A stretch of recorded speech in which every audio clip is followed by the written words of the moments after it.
السلام علیکم۔ کہانی ٹائم میں ناظرین کو خوش آمدید کہتے ہیں۔ کہانی سننے سے پہلے ہمارے چینل کو سبسکرائب کریں اور ساتھ لگے گھنٹی کے بٹن کو بھی دبا دیں تاکہ ہر نئی کہانی کا آپ کو پتہ لگ سکے۔ شکریہ۔ شروع کرتے ہیں آج کی کہانی۔ وہ روزانہ میرے کلینک آتی تھی اور سب سے آخری سیٹ پر آ کر بیٹھ جاتی تھی۔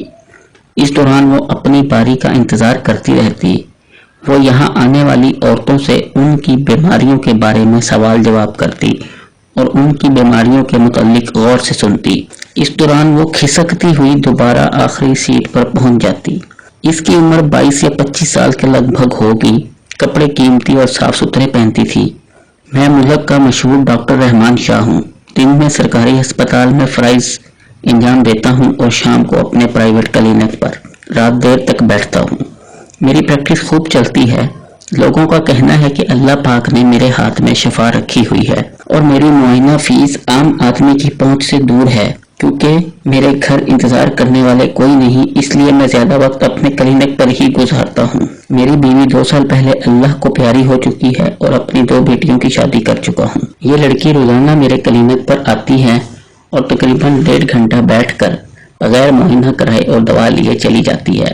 آج میں نے اس سے پوچھنے کا ارادہ کر لیا ہے کہ آخر وہ کیا کرنے یہاں آتی ہے۔ جب وہ آئی تو میں نے اپنی مریضہ کو دوسری طرف بیٹھنے کو کہا اور اسے اپنی طرف بلا لیا۔ وہ پریشان ہو کر میری طرف دیکھنے لگی۔ میں نے اس سے کہا، جی میں آپ کو ہی بلا رہا ہوں، آئیں اب آپ کی باری ہے۔ وہ اٹھی اور تقریباً گھسیٹتے ہوئے قدموں سے میرے پاس آ کر کھڑی ہو گئی۔ میں نے اس سے کہا بیٹھ جائیں۔ وہ نہ چاہتے ہوئے بھی بیٹھ گئی۔ میں نے اس سے اس کا مسئلہ پوچھا۔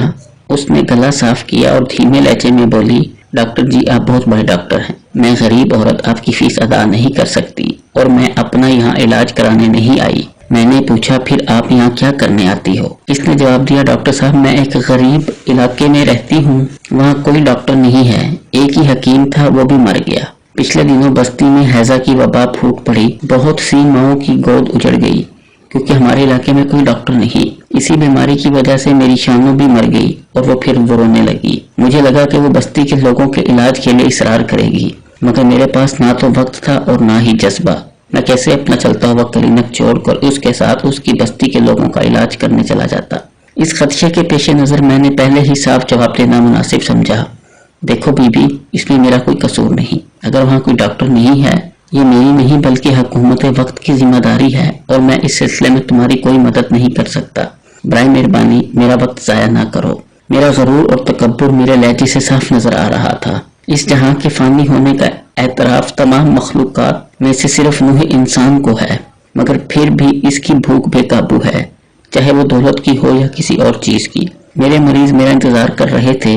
میں نے جان چھڑانے کی غرض سے غصیلے لہجے میں کہا، بی بی جب کوئی بیماری نہیں اور کوئی کام نہیں تو یہاں کیا کرنے آتی ہو؟ میرا کتنا ٹائم تمہاری وجہ سے ضائع ہو گیا۔ اس نے چند ثانیے میرے چہرے کو دیکھا۔ اس کے چہرے پر حیرانی صاف پڑھی جا سکتی تھی، شاید اسے مجھ جیسے اعلیٰ درجے کے ڈاکٹر سے ایسی گھٹیا پن کی امید نہ تھی۔ وہ گویا بولی، ڈاکٹر جی آپ کے پاس جو مریض آتے ہیں میں ان سے باتوں باتوں میں ان کی بیماری کے متعلق پوچھتی ہوں، جو دوائی آپ ان کو تجویز کرتے ہیں اس کا نام بھی پوچھ لیتی ہوں۔ اسی طرح روز 1-2 مریض سے میری بات ہو جاتی ہے۔ گھر جا کے میں بیماری اور دوائی کا نام کاپی میں لکھ لیتی ہوں۔ پوری 5 جماعتیں پاس ہوں۔ پھر اگر بستی میں کوئی بیمار ہو جاتا ہے تو میں بیماری کے حساب سے آپ کی بتائی ہوئی دوائی انہیں لا کر دیتی ہوں۔ میری شانوں تو مر گئی مگر میں کسی اور کی شانوں کو نہیں مرنے دوں گی۔ یہ کہہ کر وہ تو کلینک سے چلی گئی، مگر میری اعلیٰ تعلیم اس کی 5 جماعتوں کے سامنے بے وقت ہو گئی۔ اس لڑکی کی اس بات نے میری بھوک ہی مار دی، میری ساری بھوک مر گئی۔